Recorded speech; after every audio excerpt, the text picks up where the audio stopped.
मेरा ये अनुभव रहा है ज़्यादातर, आई वुड नॉट से विद एवरीबडी, हर एक के साथ नहीं, ज़्यादातर, कि या तो लोग दिमाग में ये कॉन्सेप्ट लेके बैठे होते हैं कि मैं बहुत बुद्धिमान हूँ, मैं बहुत इंटेलिजेंट हूँ, या फिर उनके दिमाग में ये होता है कि मैं बिल्कुल भी इंटेलिजेंट नहीं हूँ, मैं बहुत बेवकूफ़ हूँ। जबकि दोनों के ही जो धारणाएं हैं वो गलत हैं। जो सोच रहा है अपने आप को मैं बहुत इंटेलिजेंट हूँ, वो इंटेलिजेंट नहीं है, और जो सोच रहा है कि मैं इंटेलिजेंट नहीं हूँ, वो भी इंटेलिजेंट है। कहने की बात यह है कि इंटेलिजेंस अभी तक कोई भी एक सिंगल डेफिनेशन नहीं है या सिंगल कॉन्स्ट्रक्ट नहीं है जिस पे सब लोग एग्री करें कि इंटेलिजेंस ये होती है। इंटेलिजेंस बहुत ही डायनेमिक है। एक ओपननेस और कुछ बेसिक चीज़ें जो मुझे लगता है, जो मैंने सीखी हैं as a coach, as a assessor, मेरी एजुकेशन से, मेरे प्रोफेशन से, और फिर डेफिनेटली मेरी जो स्पिरिचुअल जर्नी रही है उससे, इन तीनों को मिला के मैंने ये प्रोग्राम बनाया है। एक आपको बेसिक एक फाउंडेशन बन सके। और इसमें ऐसा है चीज़ें, जैसे मैं एक आपको बहुत सिंपल एग्जांपल देती हूँ। हमें इंटेलिजेंस क्यों चाहिए होती है? अगर हम सोचें तो सबसे important cheese, one of the most important things of intelligence is कि आप अपने डिसीजंस कैसे लेते हो, आप कैसे डिसाइड करते हो, जो भी डिसाइड करते हो। और हमें रोज़ बहुत सारे डिसीजंस लेने होते हैं, कुछ अनइम्पॉर्टेंट और कुछ इम्पॉर्टेंट। और मैंने जो देखा है, लोग सबसे पहले तो डिसीजन लेने से बहुत घबराते हैं, मतलब बहुत कंफ्यूज रहते हैं, ये करूं कि ना करूं। ऑप्शंस हैं, ए करूं कि बी करूं कि सी करूं, सब में ही लगता है कि ये करेंगे तो ये प्रॉब्लम है, वो करेंगे तो वो प्रॉब्लम है, पहले तो डिसीजन ले ही नहीं पाते। दूसरी चीज़ जो मैंने देखी है, अगर वो डिसीजन ले भी लेते हैं, चलो उन्होंने कोई डिसीजन ले लिया ए बी सी करके, क्योंकि कई बार होता है आपको लेना ही पड़ता है, कुछ तो लेना ही पड़ेगा, तो लेटर से आपने सी लिया, उसके बाद वो ज़िंदगी भर या बहुत टाइम तक परेशान होते रहते हैं कि हमने गलत डिसीजन लिया, वो हमारा डिसीजन गलत था, और गिल्ट में चले जाते हैं। और मैं ऐसे ऐसे लोगों को जानती हूँ। एक मेरे पास केस आया था डिप्रेशन का, एक पर्सन का, और उसने 5 साल पहले अपनी जॉब छोड़ी थी, जॉब चेंज की थी, छोड़ी क्या थी, जॉब चेंज की थी। वो एक जॉब में था और फिर उसकी अपने बॉस से नहीं बन रही थी, मतलब बहुत ज़्यादा स्ट्रेस हो गया था। तो उसने फाइनली डिसाइड किया कि मैं ये जॉब छोड़ दूंगा।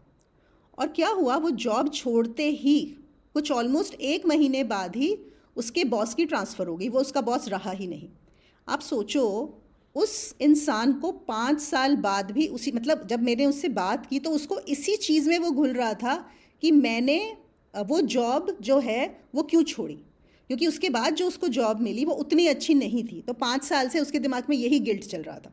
पहले उसने 1 साल लगाया ये डिसाइड करने में कि मैं ये जॉब करूं कि ये जॉब छोड़ूं, और छोड़ने के बाद 5 साल तक वो तो डिप्रेशन में ही था इस चीज़ का। तो ये जो हमारा होता है ना डिसीजन मेकिंग, पहले डिसीजन ना ले पाना और फिर डिसीजन लेने के बाद भी उसको एक्सेप्ट नहीं कर पाना। और आई एम श्योर हम लोग सब रिलेट कर पाएंगे। मेरी खुद की लाइफ में पहले के एग्जाम्पल्स हैं ऐसे, जब मुझे दिक्कत भी हुई थी डिसीजन लेने में, और डिसीजन लेने के बाद कुछ समय तक वो घूमता रहता है, अरे नहीं वो कर लेती तो बेटर होता है, अरे नहीं ऐसा कर लेते तो बेटर होता है। और कुछ कुछ जो मेजर डिसीजंस होते हैं आपकी लाइफ के, करियर को लेके, रिलेशनशिप्स को लेके, पैसे को लेके, किसी की शादी का है, ये सब, ये तो मतलब ऐसे होते हैं आपके लाइफ चेंजिंग डिसीजंस होते हैं जिनमें आपको बदलना भी बहुत मुश्किल होता है। लेकिन जब से मैंने जो समझा, जो मेरे गुरु ने समझाया, जो मुझे बात समझ में आई, और वो बहुत बेसिक है, बहुत छोटी सी बातें हैं, लेकिन हाँ उसके पीछे कॉन्टेक्स्ट रहता है, उसके बाद ना मुझे डिसीजन लेने में प्रॉब्लम होती है, और जो भी डिसीजन लेती हूँ उसके बाद गिल्ट नहीं होता बिल्कुल भी। जो वो चाहे वो डिसीजन जो मेरी एक्सपेक्टेशन से मैच करे या ना करे, क्योंकि हम जब भी डिसीजन लेते हैं हमारी एक्सपेक्टेशन क्या होती है कि वो अच्छा निकलेगा, है ना, हम अच्छे के लिए ही करते हैं। अगर मैं जॉब चेंज कर रही हूँ तो मुझे लगता है दूसरी जॉब में कुछ बेटर होगा। अगर मैं शादी के लिए अपना पार्टनर चूज़ कर रही हूँ तो मुझे होगा कि हाँ ये पार्टनर से मेरा अच्छा रहेगा। सपोज़ मेरे पास 2 ऑप्शंस हैं, उसमें मैं ए पार्टनर को चूज़ करती हूँ। तो जो भी डिसीजन मैं लूँ, चाहे ये लूँ या वो लूँ, और दोनों में ही I will be okay, what ever decision I take I will be fine with it, I will not go in to that guilt. और ये इंटेलिजेंस से ही रिलेटेड है, ये बेसिक इंटेलिजेंस से रिलेटेड है। ये बेसिक चीज़ें जो हमें नहीं पता होती, ये एक इम्पॉर्टेंट आस्पेक्ट होगा हमारी इस रिट्रीट का। दूसरी चीज़ जो है, जो सबसे इम्पॉर्टेंट है, वो है हमारी इंट्यूटिव इंटेलिजेंस जो होती है। देखो, हम 2 तरह से डिसीजंस लेते हैं। एक डिसीजन हम लेते हैं डेटा को प्रोसेस करके। So for example, let us से मेरे पास 2 जॉब्स हैं, 2 जॉब्स के ऑप्शन हैं। मैं क्या करूँगी, उनके बारे में जितनी इन्फॉर्मेशन कलेक्ट कर सकती हूँ दोनों जॉब्स के बारे में मैं कलेक्ट करूँगी, फिर मैं देखूँगी पूरा प्रोज एंड कॉन्स करूँगी, बहुत सोचूंगी, 10 लोगों से बात करूँगी, फिर जो भी सब कर आके जो भी मेरा एक प्रोसेस होगा लेने का, फिर मैं डिसाइड करूँगी कि मैं जॉब बी लूँगी, ए नहीं, मैं बी के साथ जाऊँगी। और हो सकता है वो अच्छा हो, नहीं पता, मुझे नहीं पता।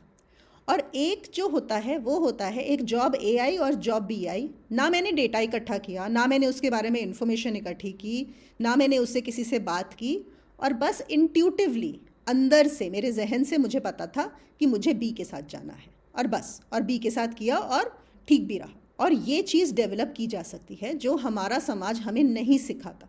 हम लोगों को हर चीज़ का होता है कि प्रोसेस मैं मना नहीं कर रही, प्रोसेस ओरिएंटेशन इम्पॉर्टेंट है, लेकिन जो हमारे इंट्यूटिव कैपेबिलिटी है ना, वो उससे कहीं कहीं ज़्यादा इम्पॉर्टेंट है।